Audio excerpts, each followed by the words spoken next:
¿Cómo están? Soy Luis Alberto Cordero, presidente del Capítulo Nacional Costa Rica del Instituto Internacional de Derechos Humanos. Muy complacidos de participar en nuestro tercer congreso sobre hambre y miseria, saludando a todas y a todos los integrantes de los demás capítulos y especialmente a nuestros anfitriones virtuales en el capítulo de nuestra querida Colombia.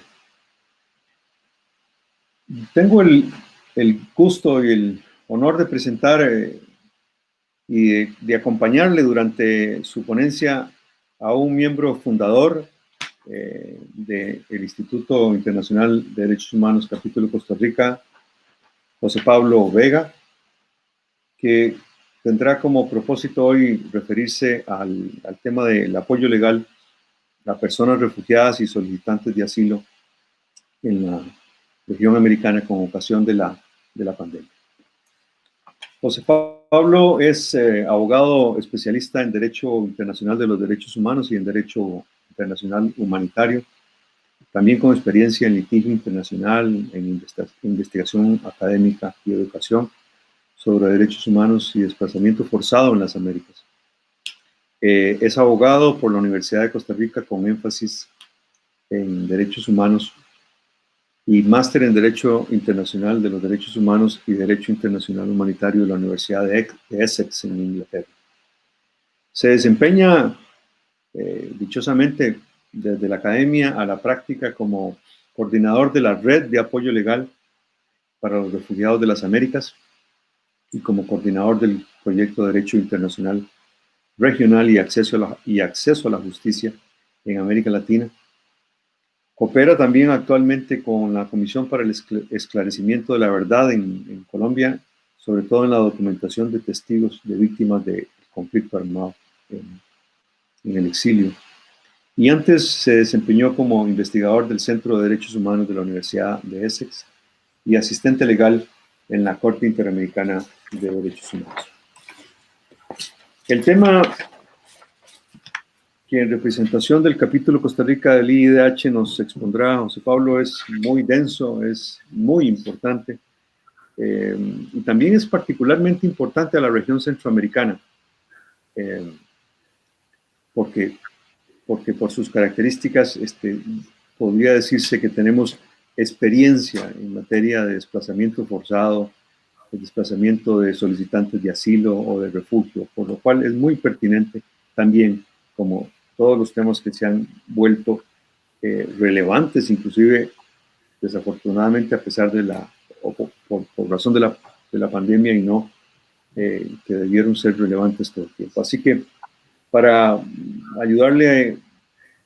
ayudarnos en la conducción de esta tarea de esta mañana, hemos querido ordenarnos mediante una serie de preguntas puntuales que le permitirán a José Pablo con toda libertad a referirse a este tema. Así que, bienvenido, José Pablo.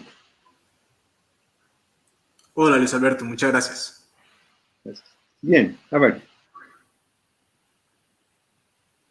Al inicio de la pandemia, ¿cómo podrías describir cuál era la situación o el contexto sobre movilidad humana en la región americana cuando esta emergencia sanitaria, que al inicio no lo era y se convirtió en una, arrancó?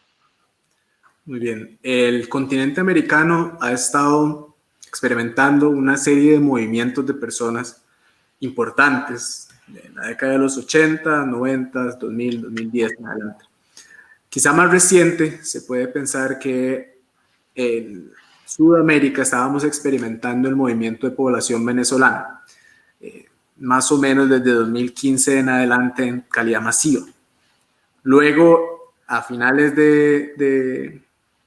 durante el 2018-2019, empezamos en Centroamérica a añadirle otros desplazamientos adicionales, principalmente a través de las caravanas de migrantes de Honduras, Guatemala, El Salvador, hacia el norte, hacia Estados Unidos, cruzando por México, y también de Nicaragua hacia Costa Rica. Estos movimientos eran masivos, de miles de personas diariamente, y ya estaban colapsando muchos de los sistemas de protección a nivel estatal, al igual que de organizaciones que les cooperaban brindándole apoyo, tanto en la parte humanitaria como en el aspecto legal. Múltiples estados habían establecido mecanismos alternativos de protección distintos al refugio o a la regularización migratoria normal, por ejemplo el caso de Perú o de Colombia, y estos ya estaban observándose como incluso estaba considerando no darle continuidad en virtud de que los estados receptores estaban saturados en sus distintas escalas. En este momento, bajo ese contexto, es que inicia la pandemia en marzo del 2020, aproximadamente, dependiendo cada uno de los estados, donde entonces ya con una dinámica de movilidad humana compleja se establecen una serie de medidas de restricción sanitarias que en cierto aspecto prevenían o evitaban el contagio masivo del COVID-19. Ahora, ¿esas medidas de restricción sanitaria han tenido algún efecto diferenciado en la población migrante y refugiada? ¿O se da, por decirlo así, casi que por igual a la población de cada país?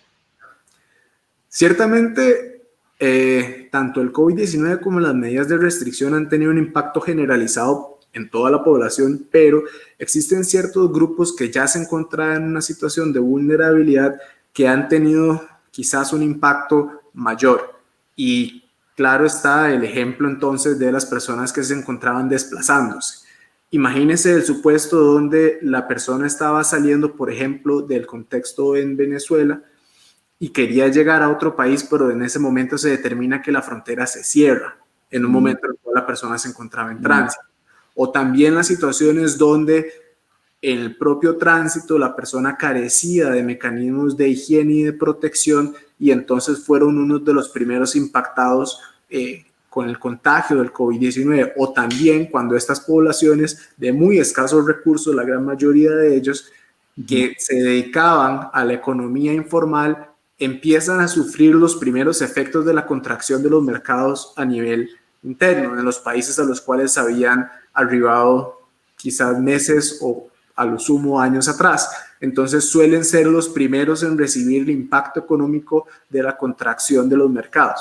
Entonces son sectores que por múltiples razones han tenido una vulnerabilidad y exposición mayor al impacto del COVID-19. También cuando se crean mecanismos de apoyo económico como medidas para lograr solventar la deficiencia de ingresos que estaban teniendo las personas producto del COVID-19, suelen otorgarse a personas nacionales o a lo sumo personas en condición migratoria regular, cuando muchas de estas personas carecen de los mecanismos de regularización migratoria correspondientes y por lo tanto no fueron beneficiarios de las ayudas económicas que estaban brindando los estados.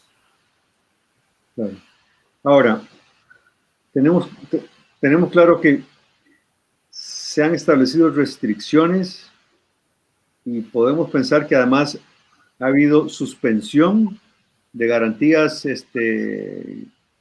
constitucionales por parte de estados en la región americana. En el caso centroamericano, donde este debate ha tenido alguna relevancia, es sin que yo esté afirmando que ha habido suspensión absoluta de garantías constitucionales, pero restricciones, digamos, reforzadas, como es el caso de El Salvador. Pero en general, ¿cómo se han establecido estas restricciones y o suspensión de garantías en el caso de nuestra región? Bueno, normalmente, al menos dentro de lo que establece la normativa internacional, particularmente la Convención Americana sobre Derechos Humanos, se contempla en el artículo 27 que en efecto es posible suspender en estados de emergencia ciertos derechos humanos. Se establece una lista de cuáles no se pueden suspender y el derecho al refugio no está incluido a nivel normativo dentro de esta lista. Se considera que quizás sería posible evitar una suspensión por un principio paralelo, que es el principio de no devolución, que este es insuspendible, improrrogable y no se puede establecer ningún tipo de restricción al respecto, pero eso es un tema un poquito más técnico. Normalmente lo que se esperaba entonces es que los estados, de acuerdo con la normativa internacional, establecieran cuáles derechos se iban a ver modificados en virtud de alguna restricción o suspensión con motivo de la declaratoria de emergencia. Sin embargo, lo que hemos observado es que normalmente los estados lo que han hecho ha sido el establecimiento o la determinación de un estado de emergencia vía decreto emitido por el Poder Ejecutivo, y en este decreto inicial se contemplan directamente las medidas o las primeras medidas sanitarias que se van a estar implementando sin hacer mención necesariamente a cuál derecho están restringiendo. Con lo cual, el derecho entonces queda sujeto a la interpretación del ciudadano o del usuario. Además, se estableció, como no se tenía conocimiento de la duración de la pandemia, hemos observado cómo estos decretos de declaratoria de emergencia y restricciones de derechos se han ido postergando en el tiempo. Se han establecido con temporalidades normalmente de 1 o 2 meses, y luego concluido este tiempo se prorroga. Y ya ha llegado a un punto donde se ha determinado por tiempo indefinido. Además, no ha sido un único decreto que ha establecido medidas o decretos, sino que más bien han sido decretos que han ido modificando las medidas, ampliándolas, eliminándolas, y esto se ha visto a nivel de todos los estados. El punto común entonces es que no se hace mención específica al derecho que se está restringiendo o modificando, sino que es una indicación únicamente de la medida que se va a implementar. Okay. Ahora, es evidente que hay afectación para la población migrante y refugiada con diferentes medidas, pero particularmente con el cierre de fronteras internacionales. ¿A dónde se traduce particularmente ese efecto sobre la población migrante y refugiada? Bueno, estas personas migrante y particularmente la población en necesidad de protección internacional o eventualmente solicitante de asilo o refugiado, tiene un impacto directo porque esta persona está tratando de huir de su país de origen en virtud de que se encuentra en riesgo. Hay algún sistema de opresión o de persecución que está operando en su contra o en contra de sus familiares y debe huir. O bien el país de origen o el país de su nacionalidad se encuentra en una situación donde hay una violencia masiva, una violación masiva y generalizada de los derechos humanos o un rompimiento del orden público. Entonces, su salida del país no es voluntaria, sino que es forzada para poder proteger su integridad, su vida, libertad, derechos paralelos. Entonces, en el momento en que esta persona sale, lo que está buscando es una situación de protección en otro país. Y si a esta persona entonces se le indica que su salida del país o de la situación de riesgo no va a ser posible en virtud de que la frontera está cerrada, entonces, ¿qué sucede? La persona rara vez va a dejar de migrar, rara vez va a dejar de intentar salir de la situación de riesgo por un principio de supervivencia, sino que más bien lo que va a intentar es ingresar de forma irregular por puestos fronterizos no autorizados en lo que es normal en la región americana con motivo de las fronteras porosas. Y esto los expone entonces no solo al contagio del COVID-19, lo cual es evidente porque no se van a establecer mecanismos de protección o de higiene necesarios, sino también suelen ser víctimas de trata de personas a través del coyotaje, de violaciones a múltiples derechos, incluyendo violencia sexual en el tránsito, y una vez que ingresan al territorio en virtud de su condición de irregular, entonces se ven expuestos a expulsiones inmediatas o deportaciones porque no tienen una condición migratoria regular que avale su presencia en el territorio. Claro. Ahora, dado que ese fenómeno se va a seguir produciendo, y también que es evidente que hay, en algunos casos, no sé si en todos, y nos contará si es así, ha habido aumento de la presencia militar o las Fuerzas Armadas en las fronteras de esos países. Incluso, en el caso particular de Costa Rica, en los días recientes, una organización no gubernamental costarricense ha hecho denuncias puntuales de la participación de fuerzas armadas y de fuerzas policiales de uno y otro país, o sea, Nicaragua y Costa Rica, que podrían o afirman que se están produciendo con la connivencia de estas personas, no de todas, pero no solo la presencia ha servido para contener los movimientos migratorios, sino inclusive para facilitarlos. ¿Podrías abordar un poquito sobre eso? Porque la denuncia que se ha hecho es bien seria realmente. Ciertamente, cada país va a tener un contexto distinto. Entonces, cada país tiene una utilización distinta de sus fuerzas policiales o militares. Por ejemplo, el caso de Costa Rica carece de una fuerza militar. Sin embargo, hemos visto como un factor común que, con motivo del cierre de fronteras, para que los estados pudieran ejercer este cierre de forma correcta, para que fuera eficaz, para que en efecto se evitara el ingreso de personas, y ojo que el cierre de fronteras se realiza principalmente para el ingreso, no tanto para el egreso, no tanto para que la persona salga. Para poder implementar este cierre de fronteras, entonces normalmente los estados tuvieron que fortalecer su presencia policial o militar en la zona. ¿Qué hacen? Entonces, de los cuerpos policiales que normalmente estaban en capital o en ciudades metropolitanas, entonces empiezan a desplazarlos hacia territorio fronterizo para que controlen. Muy pocas veces se les brindó, dada la urgencia, porque fue de un día para otro que tuvieron que movilizarse, se les brindó una capacitación idónea en cómo se debe realizar el manejo de la frontera.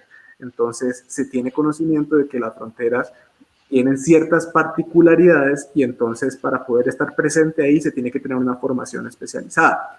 Esto, dada la emergencia, dada la urgencia, no hemos tenido mayor información de que se haya realizado o que se haya realizado al menos en los casos en que se realizó de forma profunda y detallada.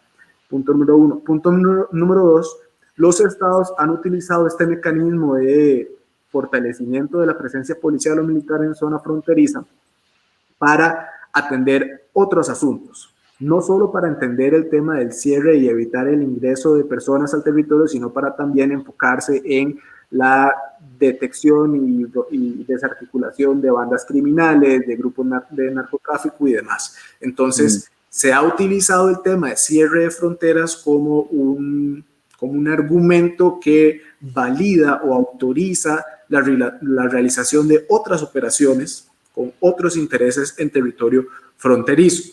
Entonces, por ejemplo, hemos observado cómo se ha utilizado cierto equipo, drones con cámaras infrarrojas para poder detectar movimientos en la zona. En cuanto a la denuncia que se menciona, creo que vale la pena analizar con mayor detalle, o sea, determinar cuáles son los hechos en concretos que se están alegando para determinar su veracidad, porque eventualmente un pronunciamiento previo anticipado al respecto podría poner en evidencia quizá una posible responsabilidad estatal por ser el propio Estado el que está permitiendo el tráfico ilícito de personas o promoviéndolo o facilitándolo inclusive. Entonces, en este momento yo no me atrevería a emitir un juicio de valor al respecto porque necesariamente implicaría el establecimiento o la advertencia de una eventual responsabilidad internacional por el rompimiento del ordenamiento internacional. Claro, no. De ahí que radica, de ahí es donde se origina la gravedad de la denuncia, precisamente por la presunta vinculación o aceptación de ese tráfico de personas. Ahora, está muy claro. Nada más un punto que olvidé mencionar al respecto, Claro. y es cómo los estados han utilizado este aumento de la presencia militar o policial en la zona como campaña política, mediante la cual entonces se promueve una protección del ciudadano, pero la consecuencia directa de esto entonces es la percepción de la sociedad como que el extranjero es un factor de riesgo. Entonces, persona extranjera lo asocian directamente con persona portadora del COVID y esto genera un estigma.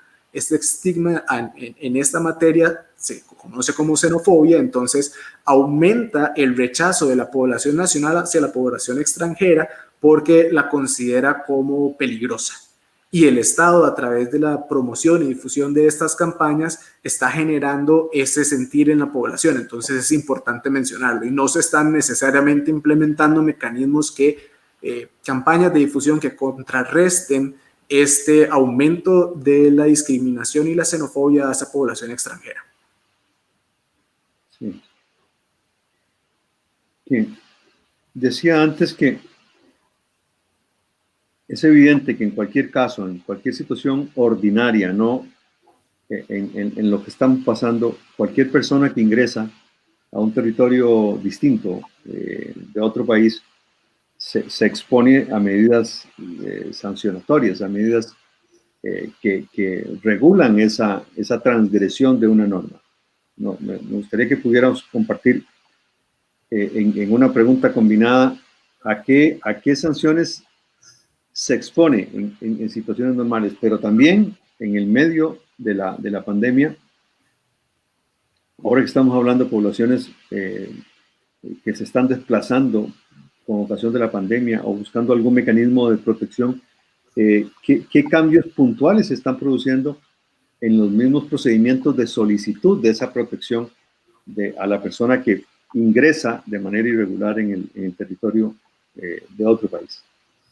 Bueno, si se detecta normalmente una persona en condición migratoria irregular, el procedimiento a nivel de todos los países de la región normal es el de deportación, donde la persona entonces se le inicia un procedimiento para dar trámite con su eventual salida forzada del territorio en el cual se encuentra de forma irregular. ¿Qué pasa con la pandemia? Que estos procedimientos entonces se están haciendo de forma mucho más acelerada, con muchas menos garantías e incluso de forma colectiva.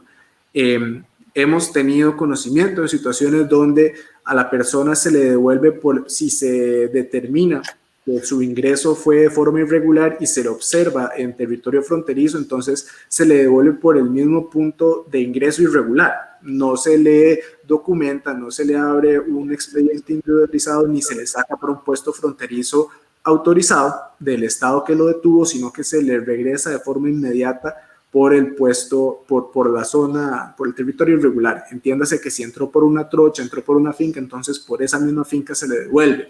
Con lo cual existe un subregistro muy importante de la cantidad de personas que en efecto están siendo detenidas y retornadas al país vecino del cual estaba proveniendo. También estas personas, una vez que se les está deteniendo por la misma velocidad con la que se está promoviendo su expulsión, justificada a través de las autoridades estatales, como los mecanismos implementados como consecuencia de la pandemia del COVID-19, entonces estas personas rara vez se le están determinando si requiere o no, o si requiere o no protección internacional, o si se encuentra en una situación de peligrosidad, de peligro de su integridad. ¿Esto qué significa? Entonces, que muchas personas que en una situación anterior a la pandemia probablemente se hubieran convertido en solicitantes de refugio, eventualmente refugiados, por la situación de riesgo en la cual se encontraban con motivo de la pandemia, entonces únicamente están siendo devueltas o expulsadas al país del cual provenían, con lo cual, y aquí lo junto con la otra pregunta, las cifras de solicitantes de asilo a nivel regional se han venido de pique, de tener cientos o miles de forma diaria. Hoy se cuentan con los dedos de una mano la cantidad de solicitudes que están siendo admitidas, y además los procedimientos de solicitud de asilo han cambiado, no solo en un plano de restricción en cuanto al acceso al territorio, con lo cual hay menos solicitudes, sino que también normalmente estos procedimientos se realizaban de forma presencial, tanto la presentación de la solicitud como la eventual entrevista por el oficial de elegibilidad.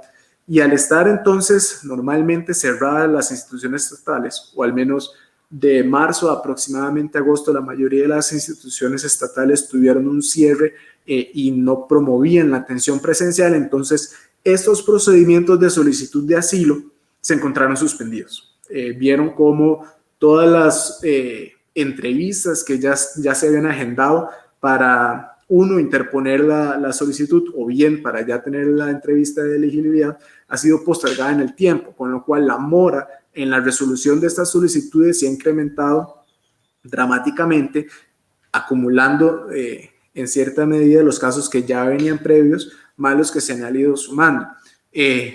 Sí, también es importante mencionar que no ha sido todo negativo, porque también ha obligado a los estados a moverse hacia la digitalización de los procedimientos, con lo cual, en teoría, pues se simplifica un poco el trámite. Uno, se economiza papel, pero dos, se simplifica el trámite para que pueda ser más célere y que la persona de esta forma pueda encontrar protección en el país receptor de forma más pronta. Ahora, esto no necesariamente significa que de ahora en adelante todos los procedimientos deberían ser digitales, porque no podemos olvidar que hay un sector importante de esta población que carece de los recursos económicos necesarios para poder realizar trámites de forma digital. Entiéndase, no tienen teléfonos inteligentes, computadoras, acceso a internet de forma regular, porque esto es un privilegio del cual normalmente no disponen, a menos de que su condición económica sea un poco más favorable. Entonces, si bien es cierto, se puede promover la digitalización del procedimiento, es importante siempre mantener una oportunidad para que aquellas personas que carezcan de los recursos económicos suficientes puedan dar un trámite presencial. Claro,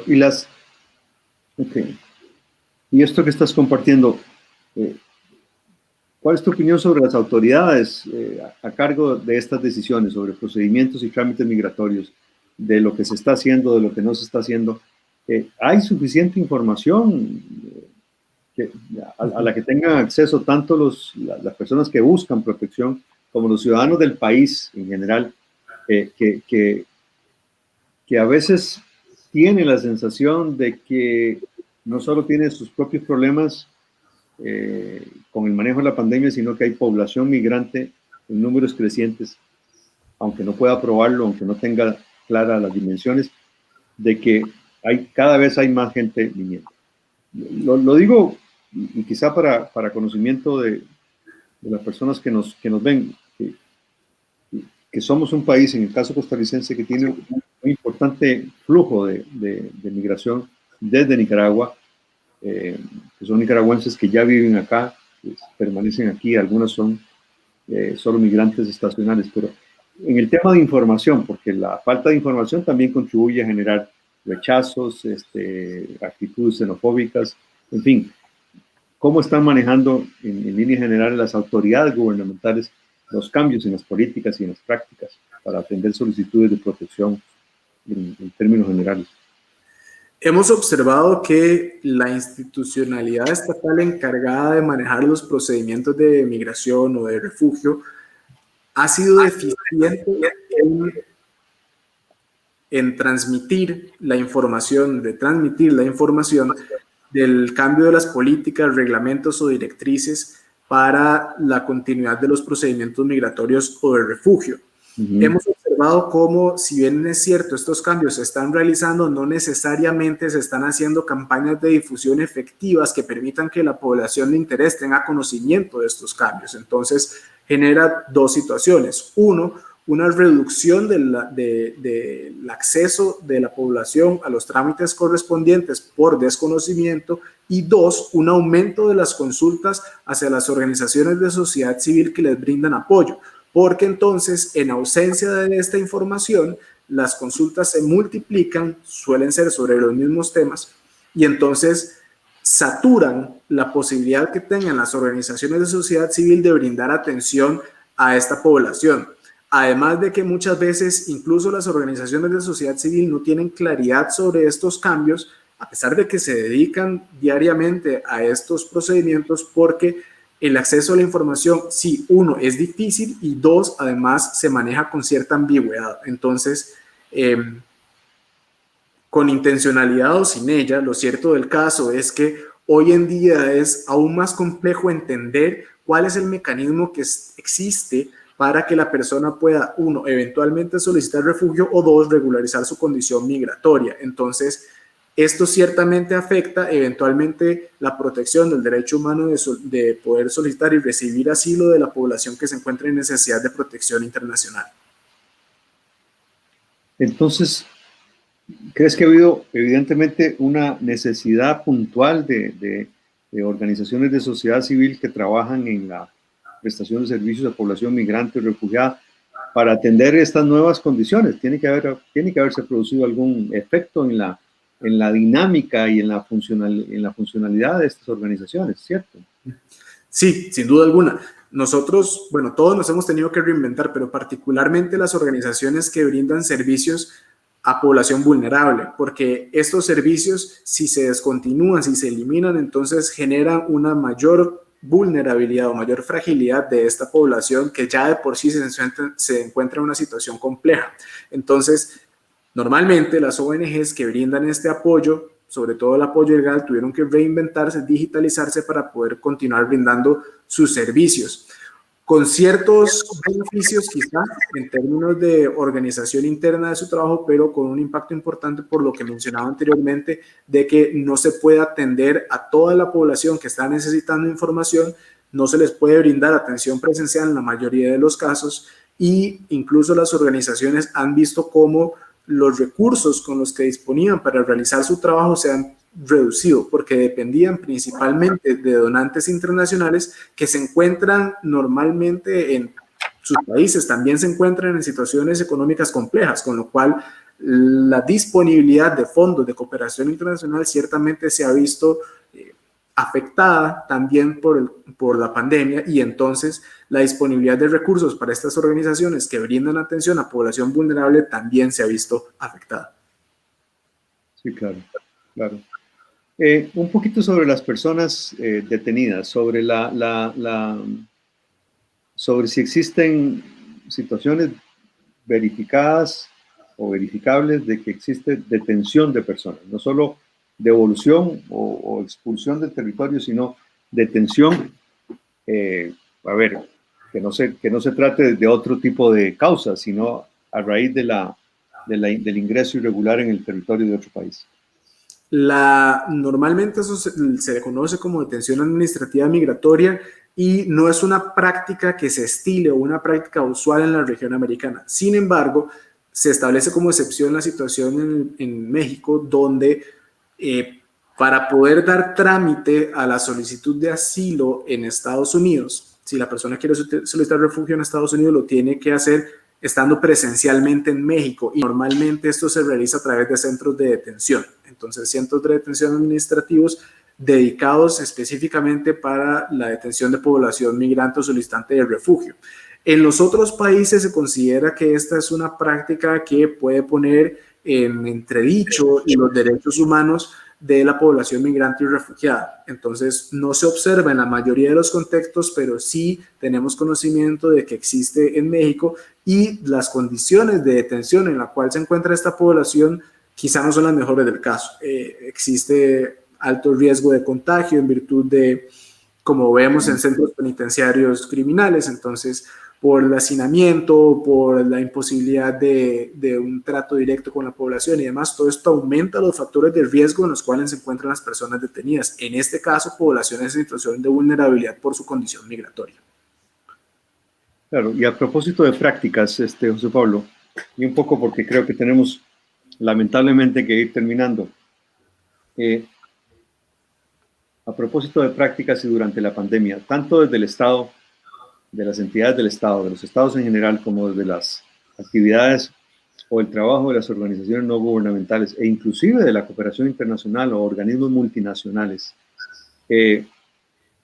podemos a estas alturas del juego, por ponerlo en esos términos, ojalá fuera eso y no esta emergencia sanitaria, pero a las alturas del desarrollo de esta emergencia sanitaria cuya finalización es tan incierta, ¿podemos tener algún elenco, algún listado a tu criterio de buenas prácticas que entre todo lo grave y penoso que sucede, que podamos identificar como buenas prácticas en el tratamiento de la población migrante solicitante de algún nivel de protección?